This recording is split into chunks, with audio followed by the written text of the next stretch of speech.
டொண்டடாங் அதாவது நம்ம டேரக்டரா இல்லையான்னு டிசைட் பண்ணுற டே வந்துருச்சு கைஸ். அதாவது டார்லிங் ரிலீஸ்க்கு முந்தின நாளை பற்றி பேசுகிற கதை தான் கைஸ் இது. என்னன்னா ஒரு டேரக்டருக்கு என்னென்னலாம் ஓடும் தெரியுமா கைஸ்? இந்த ரிலீஸ்க்கு முந்தின நாள் நம்மளை நம்பி ஒரு 4 crores போட்டிருக்காங்க, அது ஓடும். ரெண்டாவது வந்து நம்ம படம் ஃப்ளாப் ஆயிடுச்சுன்னா என்ன, நம்ம ஃபினான்ஷியல் சுச்சுவேஷன் என்ன ஆகும், படம் ஹிட் ஆயிடுச்சுன்னா என்ன, அதாவது இது வரைக்கும் நிறைய பேர் வந்து நம்மளை வந்து அசிங்கப்படுத்தியிருக்கானுங்க, கேவலப்படுத்தியிருக்கானுங்க, என்னென்னலாம் சொல்லியிருக்கானுங்க, ஒரு டேரக்ஷன் தெரியல, எல்லாமே ஓடும் கைஸ் அந்த முந்தின நாள் நைட்டு.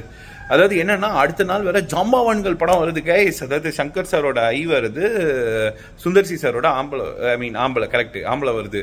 ஸோ என்னன்னா எல்லாருமே அதான் சொல்றானுங்க, டே சின்ன படம் என்னடா பண்ணிட போகுது அப்படின்னு. ஸோ அதனால வந்து தெரியாம போயிடுச்சுன்னா செம்மையாக ப்ரொமோட் பண்ணாரு. இருந்தாலும் வர இவ்வளோதான் ஓடுது கைஸ் மைண்டில் அப்படியே எல்லாம் ஓடுது. பட் என் அசிஸ்டன்ட் மைலேஜ்ட்ட மட்டும் ஃபோன் சொன்னேன், டே மைலேஜ் நீ காலையில் நான் இப்போ தூங்கிடுவேன், ஃபோன் சைலண்ட்டில் போட்டு நான் தூங்கி எந்திரிக்கும்போது எப்படி 10:30 11 ஆகிடும், நல்லா தூங்குறவன் கைஸ் நான். ஸோ அதனால் எந்திரிக்கிறப்போ மிஸ்கால் இருந்து தான் படம் இட்டுன்னு நான் டிசைட் பண்ணிவிடுவேன்.